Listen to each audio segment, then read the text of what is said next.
promise has fallen into catastrophe. So throughout the whole book of Leviticus, the children of Israel have encamped at the foot of Mount Sinai, learning how to relate to God and to live with him in their presence, and everything had been going relatively smoothly.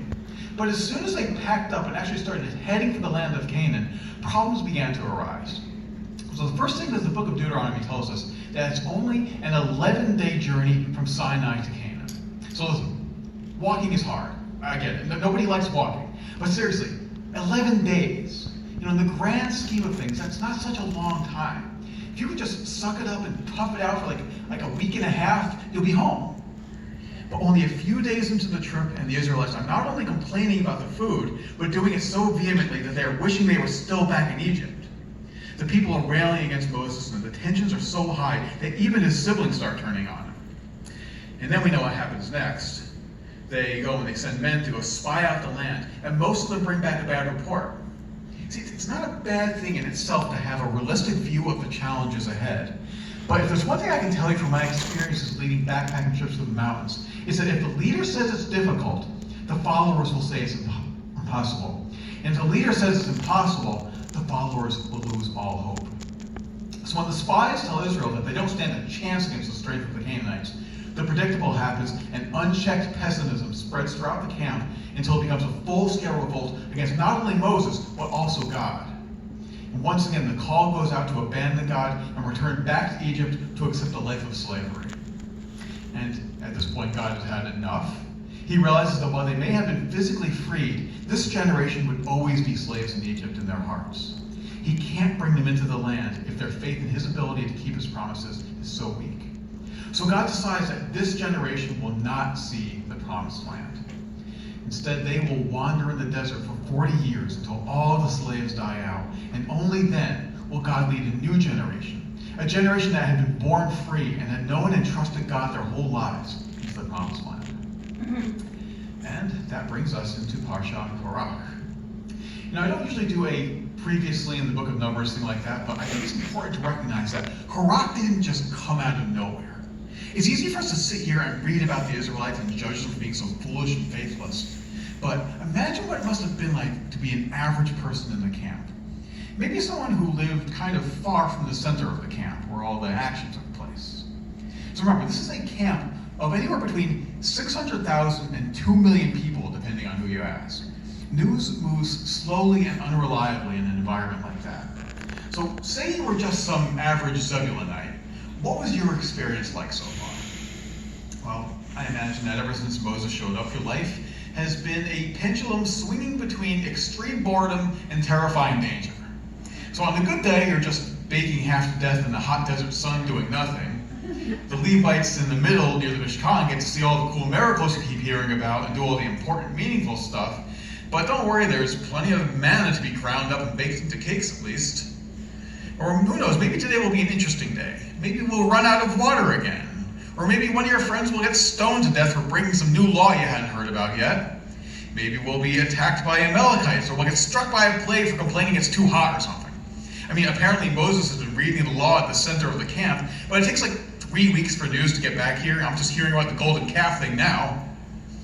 The one silver lining is that at least in a few days we'll be in the promised land, and all this heat and thirst and hunger and hardship and uncertainty will be behind us, and we can finally start living our new lives. Oh wait, what's that? Oh, apparently news has just arrived that we will not be going into the land. Oh, that's just fantastic. This whole miserable trip that was predicated on the promise that we'd have a land of our own at the end of it has apparently been all for nothing, and the only thing I have to look forward to for the rest of my life is sunburned, scorpions, sand on my underpants, and manna for breakfast, lunch, and dinner, 7 days a week, 365 days a year for the next 40 years. Unless we get rid of Moses. Oh, enter Korah. There was never a time so ripe for a power grab. So a little more background here.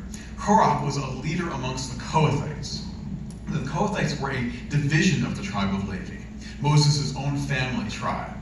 Rabbinical sources state that Korah was actually a cousin of Moses and Aaron. So think about what Korah's life has been like. He started out as a slave in Egypt and then became a free man. But he was still of the same status as every other Israelite. When the priestly class was established, it was the firstborn sons of every tribe that were to become priests. All the tribes of Israel were on equal footing. But then the sin of the golden calf occurred. And in the aftermath of that terrible ordeal, the tribe of Levi, Moses' own family, were the ones who declared loyalty to God and rose in prominence to become the new priestly class. So once again, Korah saw his position improving, but he still wasn't satisfied. Because Korah was a Kohathite. He was part of the tribe of Levi and was encamped close to the Mishkan, but his branch of the family didn't serve as priests. So the way he saw it, an accident of birth was all that was preventing him from being part of the most elite class. So every day he would watch the priestly class going about their duties in the Mishkan and jealously covet their position, especially the status enjoyed by his cousin Aaron, the high priest. So as the situation in the camp became more and more tense, Korah saw an opportunity to take power and the position he so desired. But he was smart enough not to try to take it by himself. So Korah cleverly gathered together other groups of people who felt similarly disenfranchised and jealous of the position held by the Levitical priests. So Korah was encamped right next to the tribe of Reuben, and he gathered together the three leaders from that tribe. The Reubenites believed that because of their progenitor had been the firstborn son of Jacob, that their tribe should enjoy prominence among all the tribes of Israel.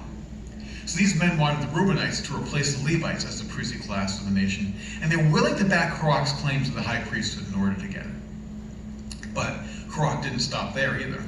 He also created a coalition of 250 princes from all the different tribes. So these men were the firstborn sons of the most prominent families of Israel, the very same men who lost a chance to become the priests of the nation during the sin of the golden calf. The same men who had lost their positions to the Levites and now wanted it back. So Korah gathers all these power-hungry men together and promises to grant them their desires if they help him become the new leader of the nation. Korah is willing to cut ties with his own tribe and betray his own family in order to gain the power he desires. So together, they confront Moses, and in front of the whole assembly, he accuses Moses. "You have gone too far," he tells them. "You have taken too much. You have gathered all of this power to yourself, and you refuse to share it. Look at all these people. Are they not also the children of Israel? Are they not also holy? Isn't God with them as well? What right do you have to exalt yourself above them, to act as though you are better than they, to say that God only works through you?" The implication in Korah's accusation is clear. Moses and Aaron have failed the people, and they should step down from their positions of leadership in order to keep the peace. So the question I want to ask you guys today is, should they have? Shouldn't the children of Israel have the right to choose their own leaders, to choose its destiny? Isn't that what freedom is all about? And why wouldn't Moses give up his position if that's what the people want? We know by now that Moses is a very humble man, not the type to hold on to power for the sake of his own ego. Just a few chapters ago, God took some of the Holy Spirit that was on Moses and placed it on the heads of 70 elders of the tribes, spreading some of Moses' authority among them. Was Moses upset about this? Not at all. In fact, it was quite the opposite. When Moses' young assistant Joshua became upset about this, Moses responded by saying, "Are you jealous on my behalf? If only God and I would make all the people prophets. If only God and I would place the Spirit on all of them." Why does Moses react so differently this time? Isn't Korah asking for the same thing? For Moses to share some of his authority? What's wrong with that?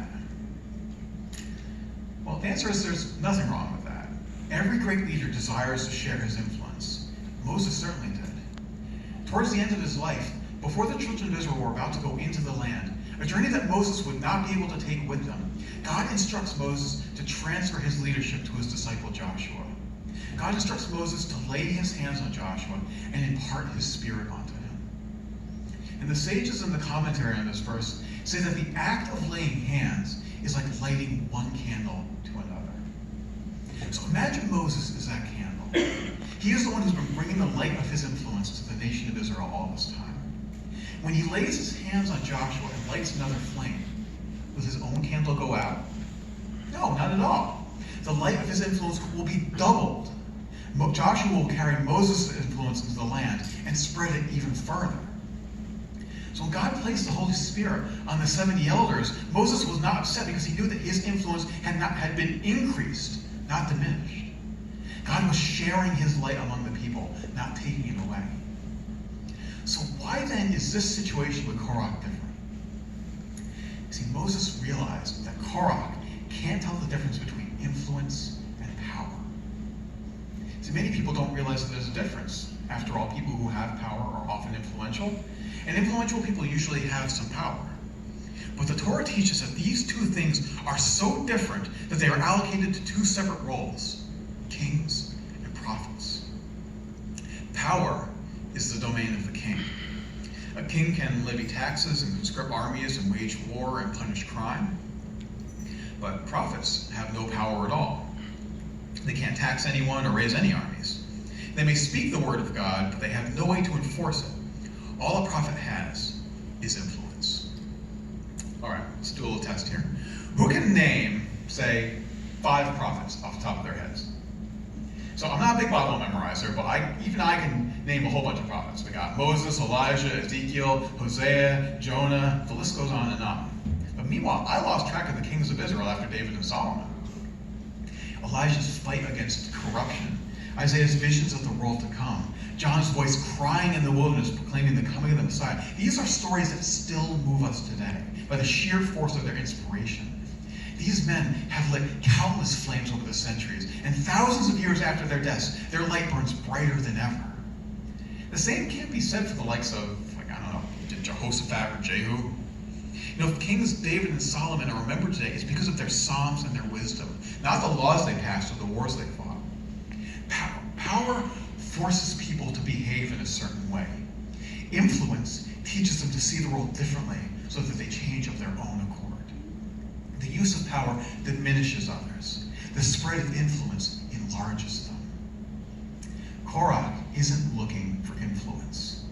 If that's what he wanted, Moses would gladly share it with him. Korah wants power.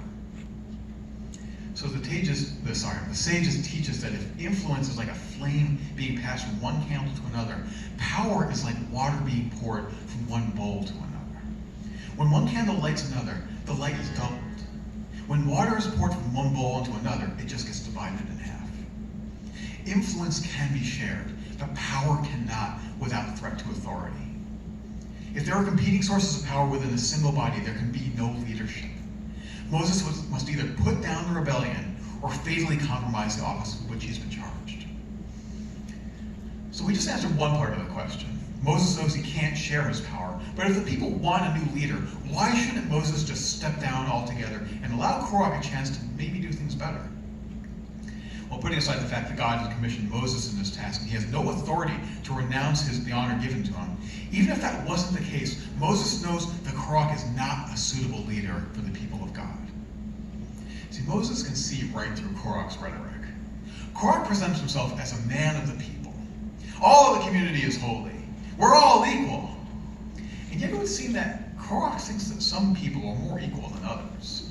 For someone running on a platform of equal distribution of power, he sure does seem to be looking to get the biggest equal portion for himself. See, Korah isn't a Democrat. He is a demagogue, using the fears and uncertainties of the populace to fuel and further his ambitions. And moreover, Moses can see that the coalition that Korah has put together cannot possibly stand. There are 2 separate groups within the Korah's faction, the Reubenites and the firstborn sons. Both groups are after the same thing, the priesthood. And Korah has promised it to both of them. Korah is playing both sides of the fence, and he won't hesitate to discard his allies once they serve their purpose. But worst of all, Korah doesn't understand what it means to be a leader in God's kingdom. So Korah is clever when he makes his argument against Moses and Aaron. He does something I call 2 truths and a lie. He makes a few undeniably true statements and then mixes a lie into the truth to give it credence. So when Korah says that all the people are holy, that's true. God has asked his people to be a kingdom of priests and a holy nation. And when he says that God is with all of them, that's true too. That was the point of building the Mishkan, to give God a place to dwell among the people and to be with them wherever they went. Where Korah was wrong was in his 3rd statement. Why then do you set yourself above God's people? There's a theory in psychology that most people have heard of called projection. It's when people defend themselves against their own worst qualities by denying that they exist while attributing them to others. This seems to be exactly what's happening here with Korah. Korah is an ambitious man, so of course he reasons that Moses and Aaron must have the same drives and motivations that he does, the desire to be above the people. With this one word, Korah reveals himself to be unworthy of being a leader in God's kingdom. Moses is wise enough to know that while he is the leader of the nation, he is not above the people. Moses represents the birth of a new kind of leadership. You know, the children of Israel have just left Egypt. When you think of ancient Egypt, what's the first thing that comes to mind? Maybe the pyramids, right? These buildings and the ziggurats of Mesopotamia were the great symbols of the ancient world. They were more than just buildings, though. They were statements made in brick and stone about how the world works. See, pyramids are wide at the base and narrow at the top. At the top of the pyramid was the king or the pharaoh. Beneath them, a series of elites. And at the bottom, the common people, all working to hold up the rulers at the top. This wasn't just one way of organized society. It was the only way, and it repeated itself all over nature. The sun ruled over the stars. The lion ruled over the animals. Kings ruled over the nations. The whole universe was organized this way. But God had made Israel to be different. Israel was to represent to the world a new way of living with each other. A world where all human beings, not just the king, are made in the image and likeness of God. And that there's still a need for leaders in this world. An orchestra is just a bunch of noise without a conductor. An army is just a mob without a general. And a nation will collapse into anarchy without some form of government. But no one is entitled to rule over others without their assent. In a world where all people have equal dignity in the eyes of heaven, and leader does not stand above the people don't serve him. He serves the people, and he serves God. The symbol of the world was the pyramid.